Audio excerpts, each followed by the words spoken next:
I'm Burn Gorman, by the way, actor. Let's start with what you're working on. I heard about it last night. I want to hear more about it while I'm rolling tape. But tell us about the new series. Yes. Well, I'm doing a new series of something. Whether or not I'm allowed to talk about it, I don't know, contractually. But on Saturday, I'm getting on a plane to Ireland, and it begins with Game and ends in Thrones, and it's series 4 of that. So, yeah, lots of dirt and pig shit and, you know. Freezing weather. But great. I mean, I'm a big fan of Game of Thrones. I wanted to be in it so desperately. I was in season 3, like, 2 seconds.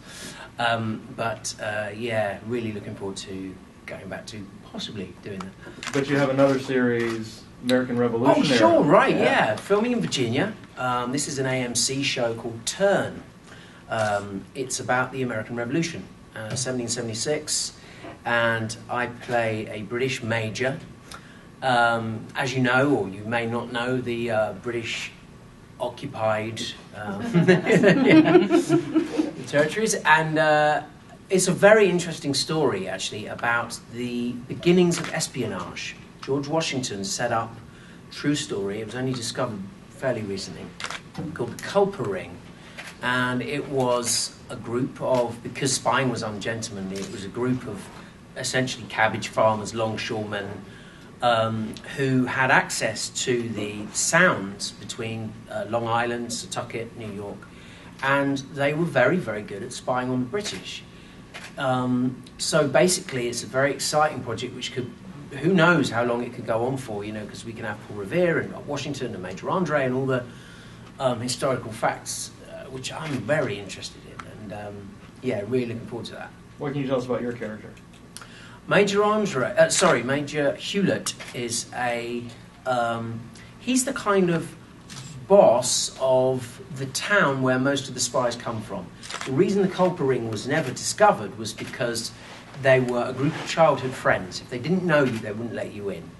And so Major Hewlett comes in, takes over the town, acquisitions the church, puts his horses in there, takes over. You know, the British can do what they want, the bastards. So they took over, took what they wanted. But yeah, it's a very, very good character, complex character, and I'm really looking forward to playing it. The writer is a guy called Craig Silverstein, who's been the showrunner of Nikita for years now, and this is his new baby for AMC. So we've got a great cast. Looking forward to it. Cool. So Charlie Day has said previously that his character in Pacific Rim might become a villain in a sequel. Sure. So I was wondering if you had talked to Del Toro about what your character would be doing in the sequel, and if you'd be following Newt. Yeah, I mean, I don't honestly know. I know that Guillermo is a genius, Mm-hmm. and he has him and Travis have got this whole world completely sorted out. It wouldn't surprise me if he's already written the sequel, and I know that if it does go to a sequel, that I would probably be involved, I would hope, but I don't know. I'm in touch with Guillermo. I'm going to do his next film, Crimson Peak, which is the sort of gothic horror thing he's doing. I'm just doing a small cameo in that, because I want to work with him again. He's just an absolute dream to work with. So yeah, I can't tell you much more than that. I don't know. Quick follow-up, what was it like working with Charlie Day so closely? Yeah, Charlie's awesome. He's such fun to work with. But obviously, because he's been doing It's Always Sunny, it's now, series 9, you know, he's very willing and open to try different things and very flexible. In fact, we enjoyed working together so much, he's got me in on this season of Sunny. So he just sort of phoned me up one day and said, there's this character, it's a bit like the character in Pacific Rim, do you want to play it? And I'm like, yeah, of course. So it's a kind of Newton and Gottlieb back together again, but on It's Always Sunny. Great. It's great. I'm looking forward to it. Yeah, me too. Anything else? Want me to get naked? I saw a couple articles written by actual scientists who were so pleased with the portrayal of your two characters in Pacific Rim, about the scientists weren't the cause of all of the evil and they were treated with respect. Have you gotten like fan letters or things of that nature since then? with people like, thank you for giving us, I good don't press? know. I mean, I think people tend to avoid me. I think it's because I look like I've robbed your house or something. But no, I've had nothing but good feedback. It was a very particular choice. I try and always, as John Cassavetes said, an artist's responsibility is to dare to fail. And I thought that I would just give it 100%, whether or not that was the right level to do it. But in the scheme of what I was involved in, this homage to mecha and anime, and I thought that was the right choice to do. And also being able to work with Charlie, Guillermo was quite specific about what he wanted, characters. So, you kind of do what you're told. But yeah, I mean, look, if anyone involved in the world of science thought that we gave, even an iota of credibility to the story, then that's great news. You talk about working with Chris Nolan? Yeah, that was another, just a definite pinch me moment. The guy is he's just a genius. You walk on set, and everything's set up already, very calm, very quiet, and you get on with it. He might give you a note or two, but he more or less, lets you do your thing. And the scale of The Dark Knight Rises was just, it's the biggest thing I've ever worked on. It was just massive. The sets that he puts together, and the cinematographer Wally Pfister, the way he shoots things, and it was just every day I came to work, just tried to be quiet, just watch, just drink it all in, and I was really obviously honoured to be asked, it was just, as a fan myself, I was just very excited. Yeah. Was there a lot of pressure stepping into that franchise right at the end to make sure it... No, do you know what? Because it's so focused on set, and Chris has got everything sorted out, and his producing partner and wife, Emma Thomas, is there, keeping everything flowing. It's actually very easy. You don't get any sense of the pressure, because everything's very calm and easy, an actor's dream to work on, really, because you're just, paid to show up, do your thing, and then, it was great. So, as far as I know, even though the special hasn't aired yet, Torchwood isn't involved with the Doctor Who 50th anniversary, unless they're keeping some secret from us. Yeah, sure. So I was wondering what you would have liked the Torchwood team to have, done in the 50th anniversary. How would you have liked them to be a part of it, if they could bring you guys back, put the band back together, so to speak? It's so complex. I certainly wouldn't be in it, and because of the different tones between the shows. However, I do think and hope that Jack Wood should be in it. I think that he was in the new Who, a very important character, and I know that there's an argument that there are equally important characters from the old canon, but in terms of celebrating it, 2013, 50th anniversary, I would love to see Captain Jack referenced, if not Torchwood. And that's all that I know, really. I know absolutely nothing about it, and I can't wait, as a fan, I can't wait to see it. And I know that the team will come up with something amazing. But, yeah, fingers crossed, really. I know as much as you, I'm afraid. As a fan, what do you think of the 12th Doctor, Peter Capaldi? Awesome. Fantastic actor. Very, very, very good actor. Oscar winner. But also he's got massive range, and he brings a gravitas to everything he does. The fact that he was in Torchwood and Who, at first I thought, interesting. But yeah, he's a fantastic actor, and I think he'll bring a lot to the role. Looking forward to watching him. Along the same lines, as somebody who's worked in Torchwood, and your name actually came up on one of the lists of people for the 12th Doctor. Yeah. Which was interesting. I'm curious. Never gonna happen. I'm curious to know what you think are the qualities that make somebody a good Doctor. For me, it's the mercurial nature. I mean, recently, in terms of David Chris, David, and Matt, they have an unknown quality, and it's almost a sort of dangerous quality that you never know what they're going to do next. Obviously, the Doctor has to be an old soul, and I think that all the actors who've played him have brought that, but particularly in the New Who, there's been a dangerous quality to it, which he has to have, that you can turn on a sixpence and you just don't know where you are with him. And I think all credit to those actors for doing that. Yeah. Do you know if they're ever going to get a Pacific Rim action figure of your character? Oh yeah, no, absolutely, no doubt. We were certainly, computerized for them and stuff. So I would hope something would come along. Your Yeah. son play with them. Yeah. Well, this is it. I mean, I keep going. I know, Necker have done these incredible. These incredible figures, mainly of the robots at the moment, and now they're starting to do kaiju. But yeah, obviously, I would love that.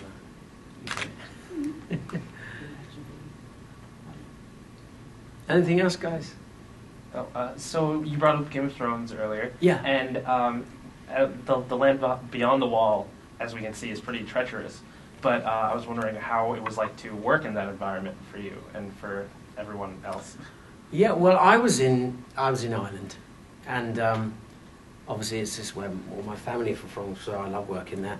But there was an inordinate amount of pig shit in the scenes that I was doing. There was lots and lots of pigs, and there was lots of references in those particular scenes. I know Dolores Ed and a few of the others sort of had to shovel shit and stuff like that. So it just kind of collected up to your knees, and they've all got used to it. But for me, it was an interesting work environment. But obviously, they're so talented, that whole lot. It was a dream come true to work on it as a fan, So looking forward to it. So you've had the chance to work on a lot of really big and interesting and exciting franchises. Sure. What is there out there that you haven't had a chance to yet that you'd like to be involved with? Well, the big one for me is obviously what Mr. Abrams is up to at the moment. Who knows what's going to happen with that? But that was sort of my entry into sci-fi, as it were, as a kid. So I'm really excited to see what happens with Star Wars. But I do try and choose work that I would love to be involved in. Mm-hmm. And I'm not too bothered about the size of the part. I like working with the creative minds behind something that I love.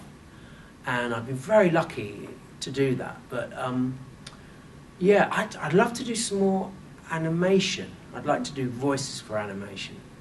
But at the moment, I'm just having the time of my life, really. I count myself lucky for every job that comes along, and appreciate that I'm working as so many actors aren't. Long may it continue. Speaking of which, if you look at your IMDb page, it looks like you're working a ton last year, this year, and then a ton next year as well of projects that you're involved with. Sure. So are you eating or sleeping? Yeah, it's funny though, isn't it? Because it comes up on IMDb and it might be a year old, so looks can be deceiving. Okay. I get lots of time at home. Yeah. Okay. It's fine. It's great. So I had one more Torchwood question. Yeah, sure. So unfortunately, we lost Owen a couple times, and I was wondering what stories of his do you wish that they explored more on the show? I think Owen got a pretty good run, for a pretty, let's be honest, obnoxious character. I think he was developed pretty thoroughly. In season 1, there were times when I wished that he wasn't such an arse. Or ass, who you guys say. I wish that he'd been just slightly more approachable, But then you needed that cynicism and that hard shell in order for him to grow into season 2. We're complex characters, humans. And, one of my chief things in choosing roles is not to have someone who's instantly likable or dislikable.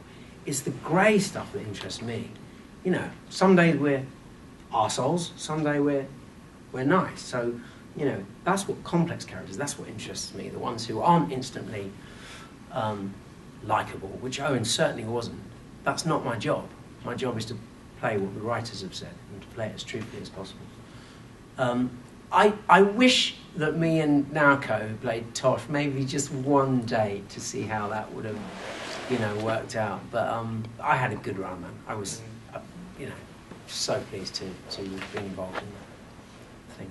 Thank you. I was a big fan of Oh, cool. Owen, so. Thanks. I'm not like Owen, by the way. No. Sorry, go ahead. It's a Torchwood question.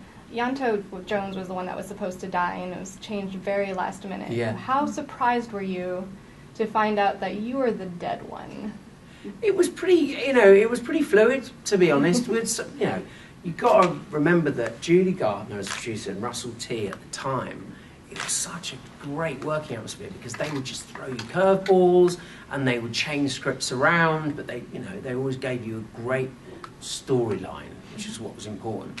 The thing about Torchwood is that it was undescribable. It was this thing which was messy and kind of awkward and sexual and it didn't fit in any box. And we were kind of in this corner of, we were in Cardiff, we were in Wales, filming it. We sort of got left alone, so it felt like a bit of an experiment. And I just rolled with the punches. When you've got a writer as good as Russell T and Chris Chibnall and the other writers involved, you just roll with it and try and give it the best you can, But yeah, no, it was great. I love the development of Yanto. In fact, Gareth's here today. I can't wait to see him. I thought he just brought such skill to that particular role, which is, could be a very, very underwritten role, and he really developed it into the brilliant character that we all love and miss. Back to Turn, which is based on a novel called American Spies. Sure. Were you guys given this book to read, or are you only just going by the scripts as presented by the writers? It is a factual book, and I had read, it's by a guy called Alexander Rose. I'd read it, and because I'm very interested in that period of history, it was used as a reference point.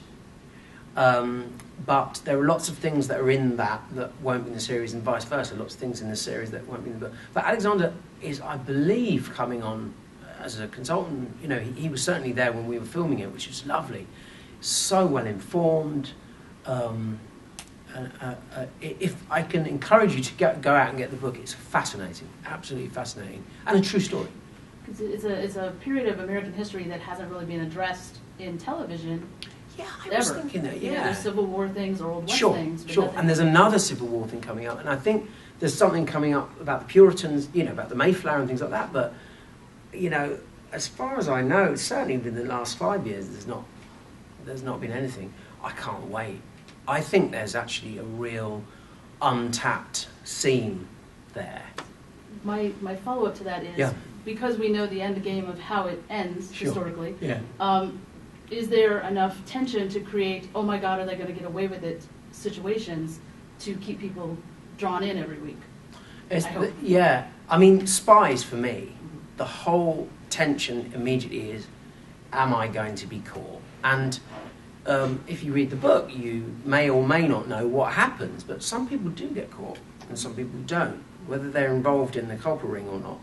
Then you have the added stories, true stories of Major Andre, of the defections, of the politics between the two, of the going back to Parliament in England and what an arse King George was. If it hadn't been for him, who knows? We might have still been not had that Tea Party, and So it's very interesting. But actually, in the pilot, what's set up is these very simple men and women who are heroes. And that's what interests me, and hopefully the viewer will be drawn into their relationships and the complexity of being a hero. I mean, these guys are cabbage farmers. And Did you and Jamie Bell and the other actors get a decent rehearsal period before you were thrown into, we have these established relationships kind of thing? We were lucky because the cast that they put together just instantly gelled.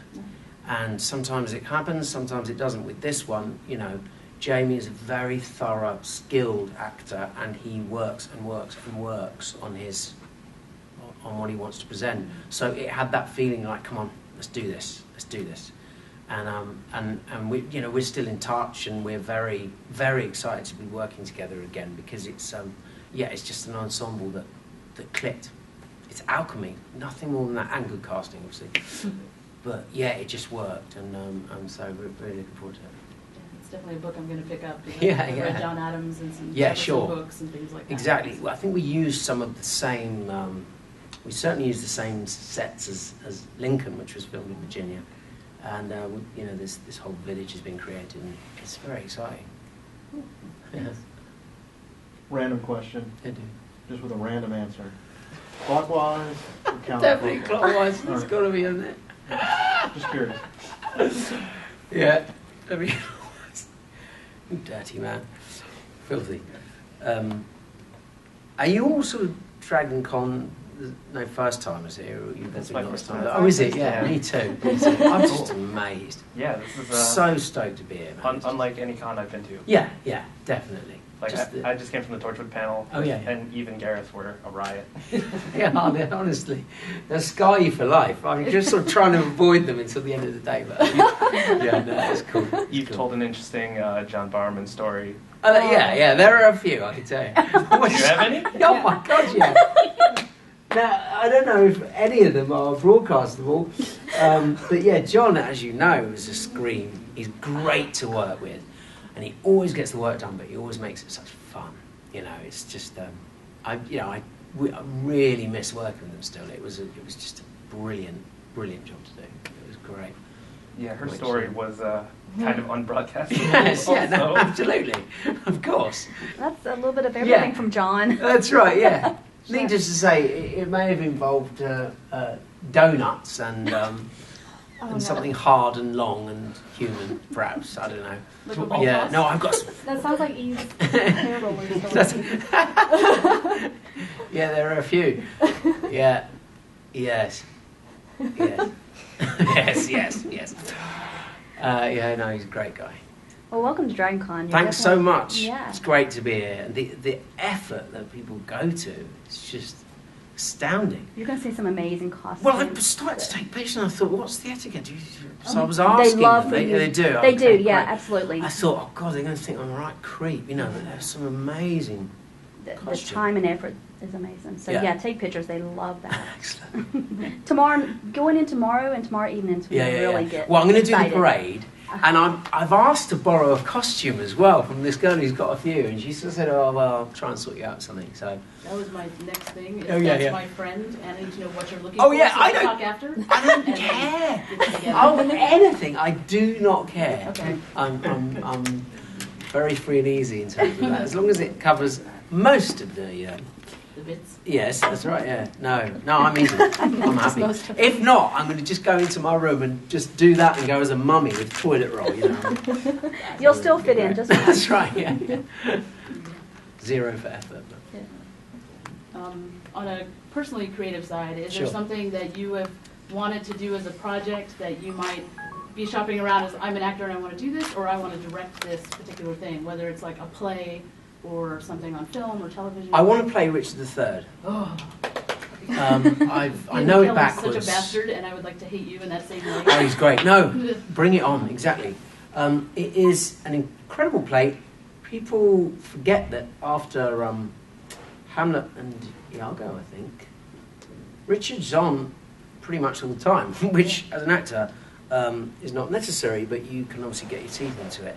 I'd like to do a short run, about 3 weeks, 4 weeks maybe, cast it with actors who are friends, and you know, maybe do it myself. I don't care where I do it. I just want to do it because, as you know, in any job you need to keep challenged, and that's something which I've always loved to play. The reason I became an actor was because of the Royal Shakespeare Company. I was in catering, you know, I was in the hotel trade, and I was in Stratford-upon-Avon doing a course. And there was a little sign on the wall saying, extras needed really for Pericles. They were doing Pericles as part of the Fringe Festival in Stratford, and they were paying 20 quid or something. And so a friend of mine went along and did it, and that was it for me. I was just like, wow, I can do this. It's great. So I never went back to the hotel trade, and that was the start of the slippery slope. I think the meal still got served by somebody. That's right, yeah, exactly. There was a 1969 production of Hamlet that Nicole Williamson and Anthony Hopkins did. Sure. And they were performing it on stage in the evenings, and in the daytime they filmed that performance in this very minimalist stage setting. And I had Marianne Faithfull as the Queen, and it's something that I just recently caught on TCM. And if you do that project, I would love to see a film version. Because it's the same thing. They didn't change anything. They left the cameras pretty far back. You know what? It's such a good idea. Yeah, they're starting to do it more and more. It's something that the National Theatre and the Royal Shakespeare Company started doing, was documenting their performances. Then, obviously now, they're doing these live broadcasts, which is essentially, okay, you miss the sort of, you're not in the room with them, but I've seen a few plays which have been equally as good. The one I'm looking forward to is I think it's Richard II that David Tennant is doing, and that's going to be, in cinemas, and they're going to film it as it were. I can't wait. It's actually a very good way of getting people to watch. I work at a theatre here in town, and so we're always trying to get people interested. Exactly, it's the hard thing, isn't it? And that's where the real meat is. Let's do one more question. We were when I spoke with you yesterday, we were talking about different sort of geekdoms that you're involved with, and that you're really passionate about different TV shows or whatever. Sure. Can you tell me about some of your favorite fandoms, favorite shows that you're really into? Sure. I mean, I was only talking this morning actually about how many shows there are now. They're not necessarily all good, but there's, you know what I mean? We're there's some great things in a lot of them, and I'm finding myself almost. Say, for example, Defiance. On paper, okay, it's not perfect, but there's something in it. There's a few things in it. The performances, the actors in it. There's something about it which I'm kind of drawn towards, and I can see myself getting more into it. Jane Espenson is here, and I loved Caprica. Again, people had their opinions about it, but for me, it drew me in. Battlestar Galactica, big fan of. The initial gateway for me was obviously Star Wars, and I still, to this day, the only time I've ever got starstruck was I was next to Jeremy Bullock, who plays Boba Fett, and I was like, I can't even speak. It was just great. So I think it's an interesting time, an exciting time actually, because people are taking it seriously, and networks are taking it seriously, and they're giving it a bit of money, which helps. You know what I mean? So yeah, I'm really glad to be here and celebrating it with other fans. Great. Thanks, guys. Thank you. Thanks, guys. Nice to meet you. Enjoy the con.